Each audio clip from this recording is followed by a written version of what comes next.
منیرم انشاءاللہ کربلا کربلا انشاءاللہ انشاءاللہ کربلا کربلا منیرم انشاءاللہ کربلا کربلا بسم اللہ الرحمن الرحیم افوض امری الی اللہ ان اللہ بصیر بالعباد فسیکفیکہم اللہ وہو السمیع العلیم صلوات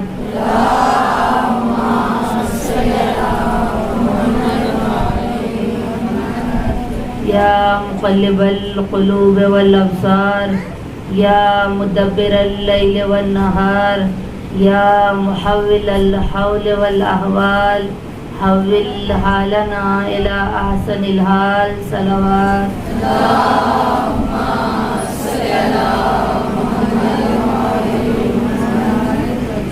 بسم اللہ الرحمن الرحیم الحمد للہ الذی لا يبلغ مدحته القائلون ولا يحصينا معه العادون ولا يعدي حقه المجتهدون الذي ليس لصفته حد محدود ولا نعت ممدود ولا أجل ممدود فطر الخلائق بقدرته ونشر الرياح برحمته ثم الصلاة والسلام على أشرف الأنبياء والمرسلين وخاتم النبيين أبي القاسم محمد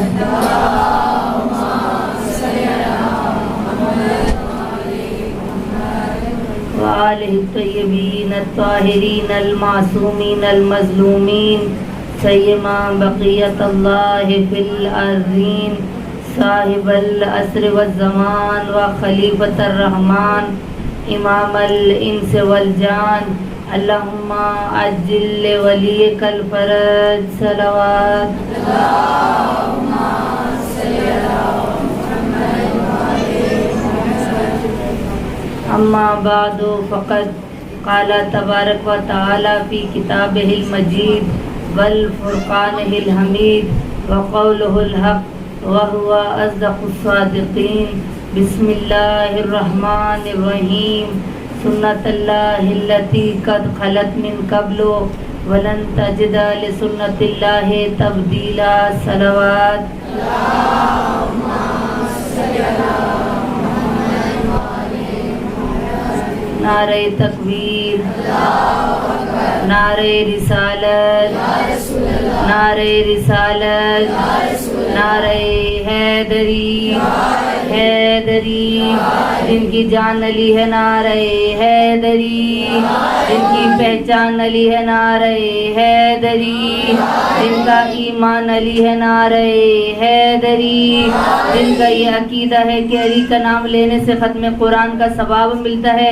ہاتھوں کو بلند کریں کہ نجف کا والی ہماری صدا پر لبیک کہے اور کہے کہ میرے چاہنے والے مجھے پکار رہے ہیں کل کفا کو حاجت روا کو انما کو پکارنا ہے جس نے ولیوں کی مدد کی نبیوں کی مدد کی ہر بندہ مومن کی مدد کرنے والا ہر عاصی و گناہگار کی پہلی رات قبر میں آنے والے کو پکارنا ہے کہ نجف کا والی ہماری صدا پر لبیک کہے اور کہے کہ میرے چاہنے والے مجھے پکار رہے ہیں نعرہ حیدری حیدری حیدری حیدری محمد وآل محمد صلوات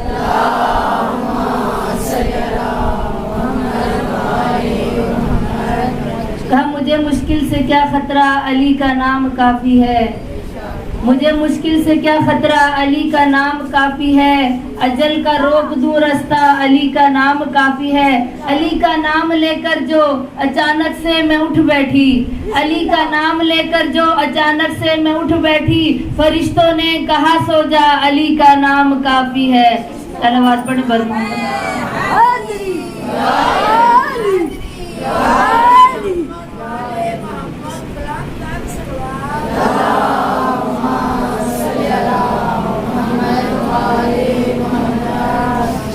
ہمیشہ کی طرح سب سے پہلے تمام تعریفیں تمام حمد و ستائش اس خالق منان کے لیے کہ جس کی قبضہ قدرت میں ہماری جانیں ہیں، وہ عظیم پروردگار جو اپنے بندوں پر بہت زیادہ رحم کرنے والا ہے، وہ رب کردگار کے جو 70 ماہوں سے زیادہ محبت کرنے والا ہے، وہ ایسا علیم ہے کہ اس جیسا کوئی علیم نہیں۔ خدا عزیزان گرامی علیم ہے، عالم نہیں۔ کیوں؟ کیونکہ عالم اس کو کہتے ہیں کہ جو ہر چیز کے بارے میں تو علم نہیں رکھتا، کچھ چیزوں کے بارے میں علم رکھتا ہے اور کچھ چیزوں کے بارے میں وہ علم نہیں رکھتا۔ لیکن خدا کا لقب علیم ہے، یعنی علیم اسے کہتے ہیں کہ جو ہر چیز کے بارے میں جانتا ہو، ہر خشک و تر کے بارے میں جانتا ہو، جو آگے آئے اس کو بھی جانتا ہو، جو گزر چکا ہو اس کو بھی جانتا ہو۔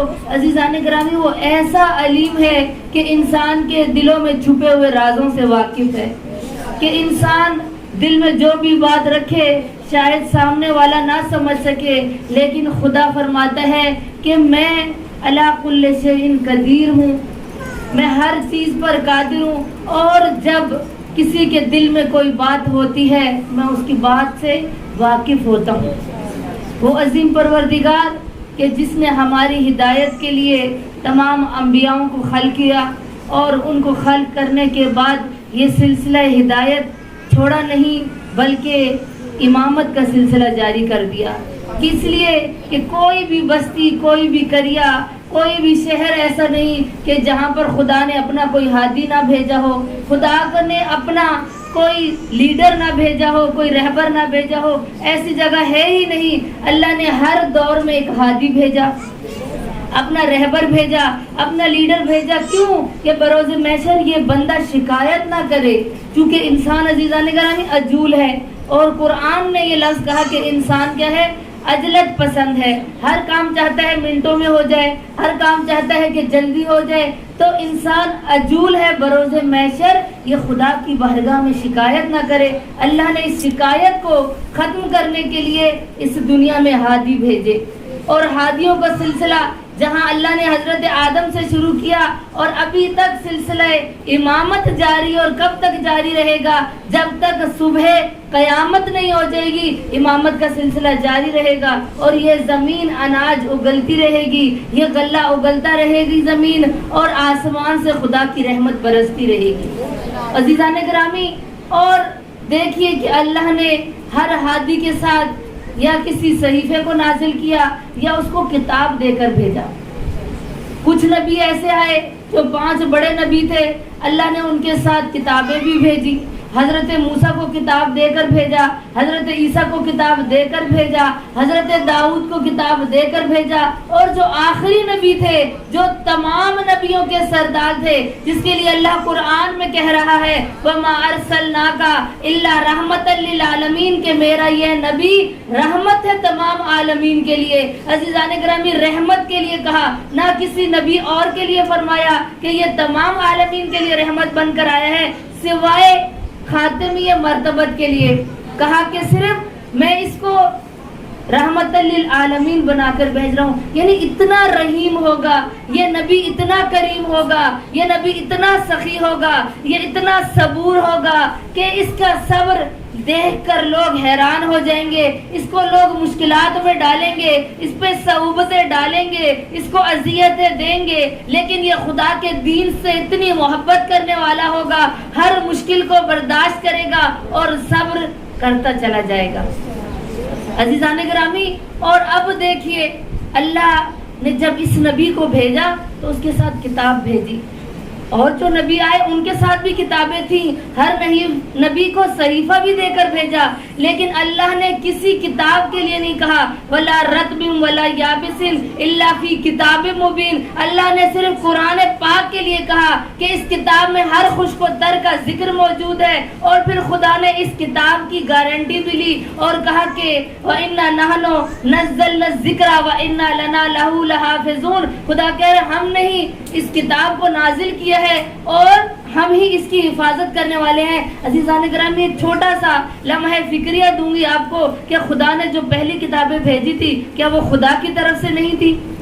جو اللہ نے صحیفے بھیجے کیا وہ خدا کی طرف سے نہیں تھے؟ ہر کتاب اللہ نے بھیجی، ہر نبی اللہ نے بھیجا، ہر صحیفہ خدا نے نازل کیا، قرآن کو نازل کیا، لیکن خدا نے قرآن کی گارنٹی لی کہ اس کتاب کا میں حافظ ہوں، میں اس کتاب کی حفاظت کرنے والا ہوں۔ زبور آئی ہماری سر آنکھوں پہ، انجیل آئی ہماری سر آنکھوں پہ، اور زبور انجیل آ گئی ہمارے سر آنکھوں پر، لیکن نبی کے لیے نہ اس نبی کے صحیفے کے لیے اللہ نے کہا کہ میں اس کی حفاظت کی گارنٹی دیتا ہوں، لیکن قرآن کے لیے خدا فرما رہا ہے کہ میں اس کی گارنٹی دیتا ہوں، قیامت تک بھی کوئی اس میں تبدیلی نہیں کر سکے گا۔ عزیزان گرامی، آج یہودیوں نے اپنی کتابوں کو تبدیل کر دیا، اپنے من گھڑت مسئلے اس کے اندر ڈال دیے۔ آج دیکھیے یہودی بھٹک گئے، آج دیکھیے عیسائی بھٹک گئے، لیکن خدا نے قرآن کا وعدہ کیا، جب قرآن نازل ہوا لوگوں نے اس کے اندر رد و بدل کی کوششیں کی، کوئی سورہ توحید کے مقابلے میں کوئی سورت لے آیا، کوئی علم نشرہ کے مقابلے میں سورت لایا، کوئی سورہ فاتحہ کے بدلے میں سورت لایا، لیکن اللہ نے تمام کو رد کر دیا، کہا قرآن جیسا ایک سورت نہیں لا سکتے، قرآن جیسی ایک صورت نہیں لا سکتے، جب میرے جس نبی کو بھیج رہا ہوں اس جیسا تم نبی نہیں رکھ سکتے ہو تو اس کی جیسی قرآن کی کتاب کیسے لے کے آ سکتے ہو؟ اللہ نے اس قرآن کے لیے کہا، کیا کہا؟ لا یمس الا المطہرون۔ خدا نے فرمایا کہ اس کتاب کو طہارت کے بغیر ہاتھ نہ لگانا، اس کو اگر طہارت کے بغیر، وضو کے بغیر اس کے حروف کو تم نے چھوا، ان کے حروف کو مس کیا تو کیا ہے؟ حرام کام کیا تم نے۔ لیکن پہلے جتنی بھی کتابیں آئیں اللہ نے کسی کتاب کے لیے یہ نہیں کہا کہ ان کو نعوذ باللہ ہاتھ لگانا حرام ہے، حالت نجاست میں نہیں لگا سکتے، اس کو حالت نجاست میں مس نہیں کر سکتے، لیکن اللہ نے صرف قرآن کے لیے کہا، کیونکہ قرآن یہ ایک ایسا صحیفہ ہے جو انسان کے لیے راہ نجات کا ذریعہ ہے۔ کہ اللہ کہا کہ معصوم سے روایت ہے، صلوات پڑھیں بر محمد وعلی محمد،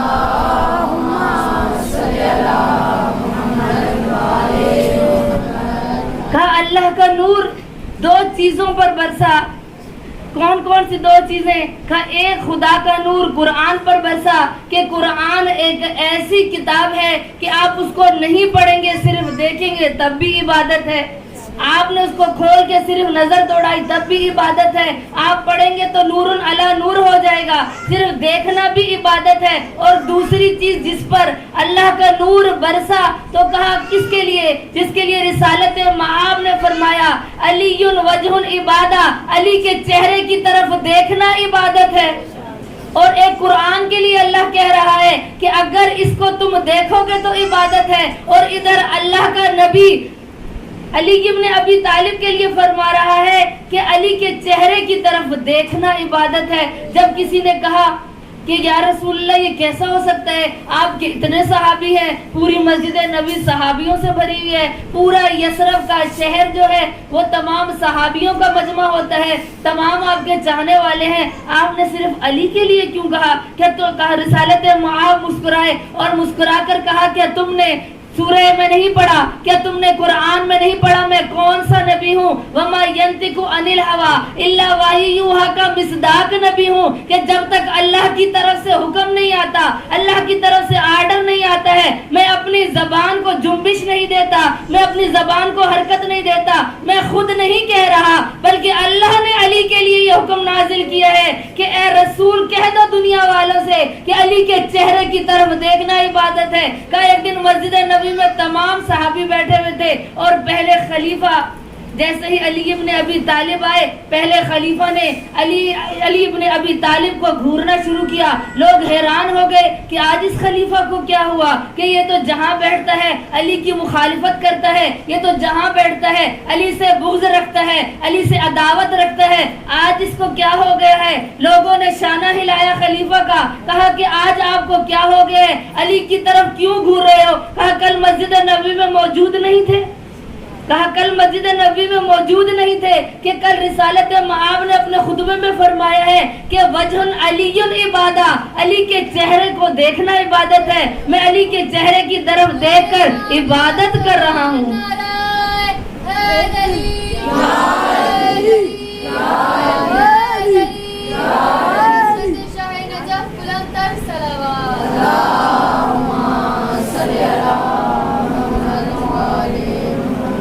تو عزیزان گرامی، یہ ہے اللہ کے ولی.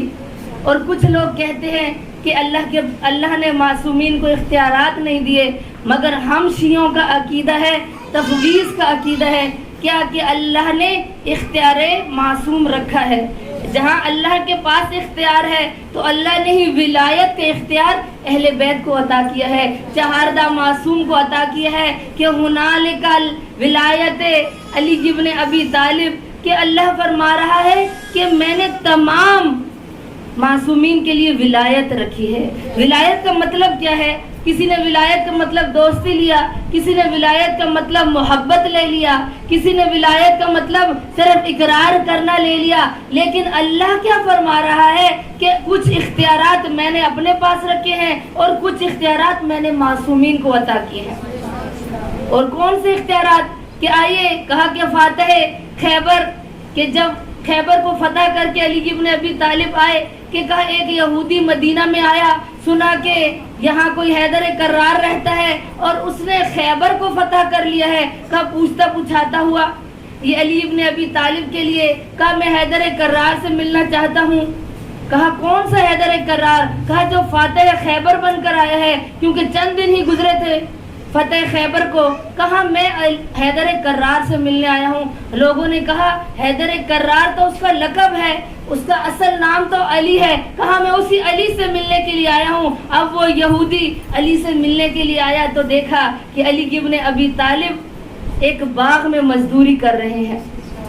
وہ شخص دیکھتا رہا، وہ یہودی دیکھتا رہا کہ ابھی فراغت ہوگی، ابھی میں جا کر پوچھوں گا کہ کس نے ایک انگلی سے درہ خیبر کو اکھاڑا ہے، کہ کس نے مرحب و انتر و حارث کو فنار کیا ہے، میں پوچھوں گا کس طرح سے کیا.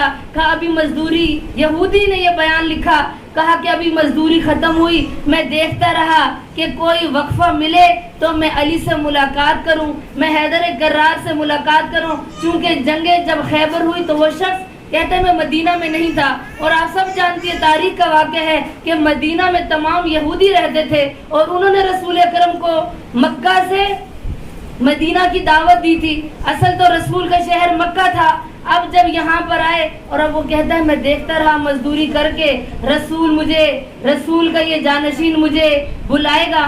کہا میں نے دیکھا مزدوری کرنے کے بعد اس نے اپنے ہاتھوں کو جھاڑا اور جھاڑنے کے بعد ایک رومال کھولا اور ایک رومال سے اس نے ایک خشک جو کی روٹی نکالی اور ایک پانی کا پیالہ لیا اور اس جو کی روٹی کے ٹکڑوں کو پانی میں ڈال کر کھانا شروع کر دیا. حیران ہو گیا. کہا آپ حیدر کرار ہیں؟ علی فرماتے ہاں میں حیدر کرار ہوں، میری ماں نے میرا نام حیدر رکھا ہے، اصل میرا نام علی ہے. اگر تو اور نام پوچھے گا تو میرے اور بھی بہت سے نام ہیں. کہا میں آپ سے کچھ سوال کرنے کے لیے آیا ہوں. میں نے تو سنا ہے کہ آپ فاتح خیبر ہیں، آپ نے درہ خیبر کو اکھاڑا ہے، آپ نے مرحب و حارث و انتر کو فنار کیا ہے. کہا بالکل ٹھیک سنا ہے. کہا آپ کھاتے جو کی روٹی ہیں، آپ نے جس حارث کو مارا ہے، جس مرحب کو مارا ہے، جس انتر کو فنار کیا ہے، وہ تو کئی بکرے دن میں کھا جاتے ہیں. آپ یہ جو روٹی کھا رہی ہے تو ایک خشک جو کی روٹی ہے. آپ نے کس طرح ایک وہ فاتح خیبر بن گئے ہیں کہ جو دروازہ ہم خیبر کا کھولتے تھے، جس کو کئی لوگ مل کر اس لوہے کے دروازے کو بند کرتے تھے اور کھولتے تھے. ہم نے تو سنا ہے آپ نے ایک انگلی سے اس کو اکھاڑ دیا ہے.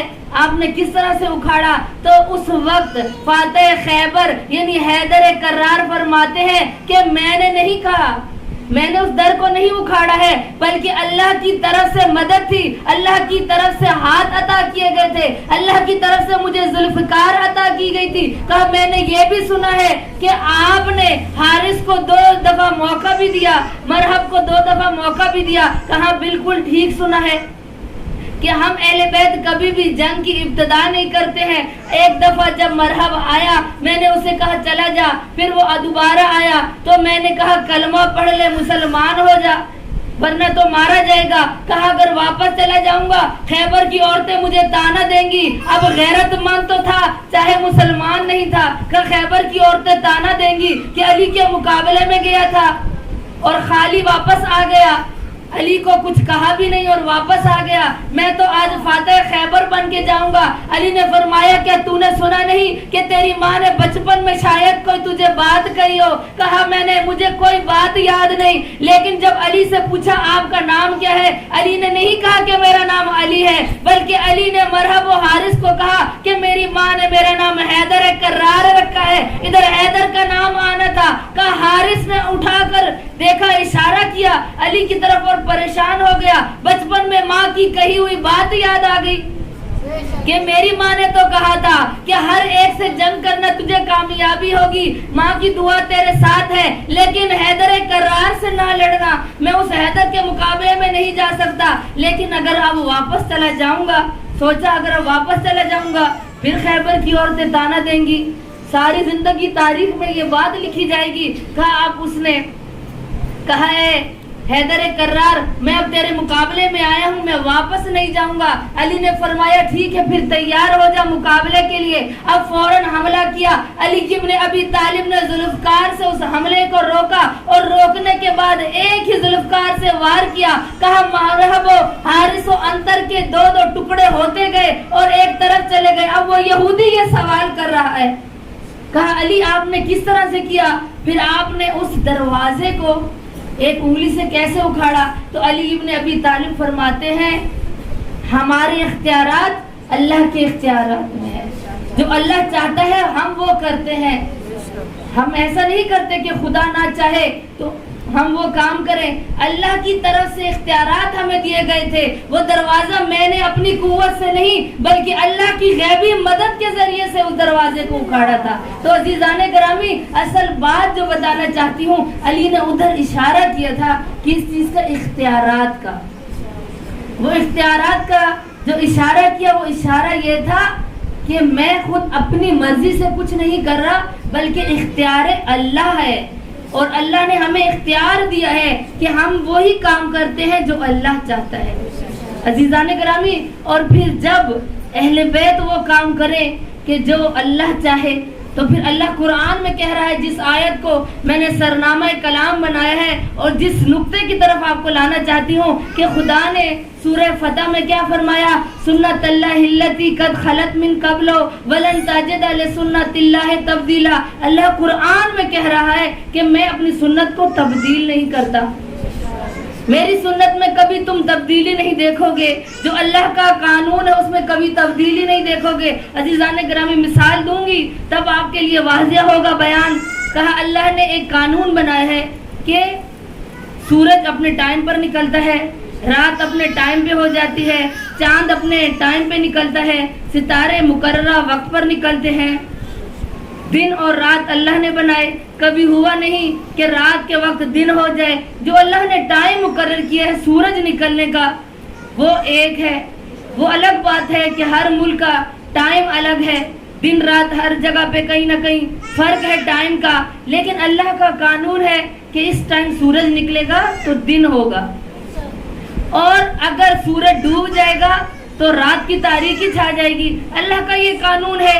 بڑے بڑے بادشاہ آئے، بڑے بڑے سورما آئے، بڑے بڑے سلطان آئے، لیکن اس خدا کے قانون کو تبدیل نہیں کر سکے. اب کیونکہ خدا کا قانون تھا، اور یہی قانون خدا قرآن میں سمجھا رہا ہے کہ سنت اللہ التی قد خلت من قبل ولن تجد لسنت اللہ تبدیلا، کہ تم خدا کے قانون کے اندر، خدا کی سنت کے اندر ہرگز تبدیلی نہیں پاؤ گے. اب خدا کہہ رہا ہے میری قدرت کے اندر، میرے قانون کے اندر تم تبدیلی نہیں دیکھو گے. لیکن عزیزان گرامی چند مواقع ایسے ہیں کہ جہاں اہل بیت ارادہ خدا رکھتے ہیں، مشیت پروردگار کے بغیر کام نہیں کرتے، وہاں خدا ان اہل بیت کے لیے اپنی سنت کو تبدیل کر رہا ہے. خدا اہل بیت کے لیے اپنے قانون کو تبدیل کر رہا ہے. عزیزان گرامی پہلا کون سا موقع کہ جب حضرت آدم علیہ السلام کو اللہ نے خلیفہ بنایا اور خلیفہ بنا کر دنیا میں بھیجا اور کہا کہ آدم دنیا میں بعد میں بھیجوں گا، پہلے جنت کی سیر کرتے جاؤ. دنیا کو تم نے دنیا والوں کو ڈرانا بھی ہے، کسی کے لیے بشیر بننا ہے، کسی کے لیے نذیر بننا ہے، تم نے لوگوں کو میرا کلمہ توحید پڑھوانا ہے، لوگوں کو جنت کا راستہ دکھانا ہے. ذرا پہلے تم جنت تو دیکھ کر جاؤ. اب حضرت آدم جبرائیل کے ساتھ آئے کہاں پر؟ جنت میں آئے اور جنت میں آ کر سیر کرنا شروع کی۔ اب جب ساری جنت کی حضرت آدم نے سیر کر لی تو دیکھا کہ ایک شجرہ ہے جو شجرہ طیبہ ہے۔ جبرائیل سے کہا کہ یہ شجرہ طیبہ کون سا شجرہ ہے؟ ساری جنت کی تم نے مجھے سیر کروائی ہے لیکن اس درخت کے بارے میں نہیں بتایا۔ تو جبرائیل نے کہا یہ شجرہ طیبہ ہے، یہ وہی شجرہ طیبہ ہے جس کا اللہ نے اے نبی تجھے حکم دیا ہے کہ اس کو ہاتھ نہیں لگانا، اس کو چھونا نہیں، اللہ نے منع کیا ہے۔ اب حضرت آدم علیہ السلام نے کہا یا بار الہ، تو نے تو کہا تھا کہ میں نے تجھ سے پہلے کسی کو خلق نہیں کیا، تو کہہ رہا انی جائل فی الارض خلیفہ، میں نے زمین میں سب سے پہلا انسان جو خلق کیا ہے وہ آدم تو ہے، تو سب سے پہلا میرا خلیفہ ہے، لیکن یہ مجھ سے پہلے کون سی ہستیوں کو تو نے بنایا ہے؟ اب حضرت آدم نے یہ سوچا، ادھر شیطان آیا اور آ کے حضرت آدم کو بھڑکایا، کہا اس شجرہ طیبہ کو ہاتھ لگا لو۔ کہا حضرت آدم فرماتے ہیں کہ نہیں، تم کون ہو، واپس چلے جاؤ، مجھے اللہ نے منع کیا ہے۔ بس مختصر کرتی چلوں کہ اس وقت حضرت آدم نے کیا کیا، اس شجرہ طیبہ کو ہاتھ لگا لیا اور حضرت آدم کو اللہ نے سزا دی اور کہا کہ تو نے ترک اولا کیا ہے، تو نے میری نافرمانی کی ہے، اے آدم اب تو زمین پر چلا جا، اب تو میرا خلیفہ تھا لیکن میں نے تجھے ترک اولا کی سزا دینی ہے، تو نے میرے حکم عدولی کی ہے، تو نے میری نافرمانی کی ہے، اے آدم زمین پر چلے جاؤ۔ اب حضرت آدم جب زمین پر آنے لگے تو اللہ نے جبرائیل سے کہا جبرائیل آدم سے کہو جب تک جنت میں رہتے تھے جنت کے خوان کھاتے تھے، جب تک جنت میں رہتے تھے جنت کے لباس پہنتے تھے، اے آدم میرا قانون ہے کہ جو جنت میں رہے گا وہ جنت کے خوان کھائے گا، وہ جنت کا لباس پہنے گا۔ اے آدم زمین پر جا رہے ہو، جنت کا لباس جنت میں چھوڑ کر جاؤ، میرا قانون ہے۔ اے آدم میرا قانون ہے، میں آپ کو قانون سمجھانا چاہ رہی ہوں۔ کہا آدم میرا قانون ہے، چلے جاؤ زمین پر لیکن جنت کا لباس چھوڑ کر جاؤ۔ لیکن ادھر کیا ہوا کہ عید کا موقع ہے، دروازہ زہرا ہے اور جناب زہرا کو حسنین فرماتے ہیں اماں جان ہمارے لباس کہاں ہے؟ عید کا موقع ہے، سارے مدینہ کے بچوں نے نئے لباس زیب تن کیے ہوئے ہیں، ہمارے پاس تو کوئی کپڑے نہیں۔ جناب زہرا کی زبان سے نکلا کہ تمہارے لباس درزی کے پاس ہے۔ اب جب یہ کہا تو اتنے میں دروازے پر دستک ہوئی، جناب زہرا نے پوچھا کون ہے؟ تو آنے والے نے کہا انا خیاط الحسنین، میں حسنین کا درزی بن کر آیا ہوں۔ کہا کیوں آئے ہو؟ کہا حسنین کے جنت سے لباس لے کر آیا ہوں۔ میں کہتی ہوں یا بار الہ، تو نے اپنے نبی کے لیے اپنے خلیفہ کے لیے کہا میرا قانون یہ ہے جب تک جنت میں رہے گا جنت کے لباس پہنے گا۔ اب تو نے جو مومن منافق کی پہچان نعرہ حیدری حیدری حیدری برحمت محمد والی محمد صلوات۔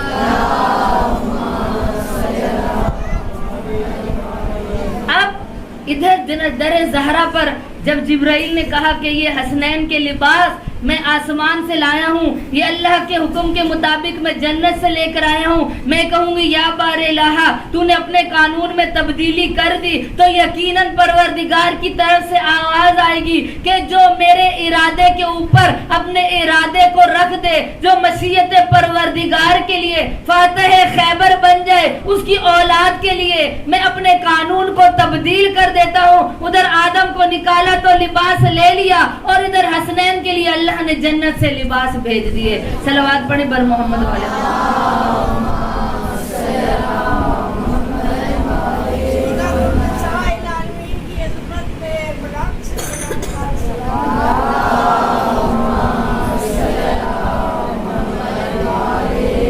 عزیزان گرامی دوسرا کون سا موقع جہاں اللہ نے اپنی سنت کو تبدیل کر دیا؟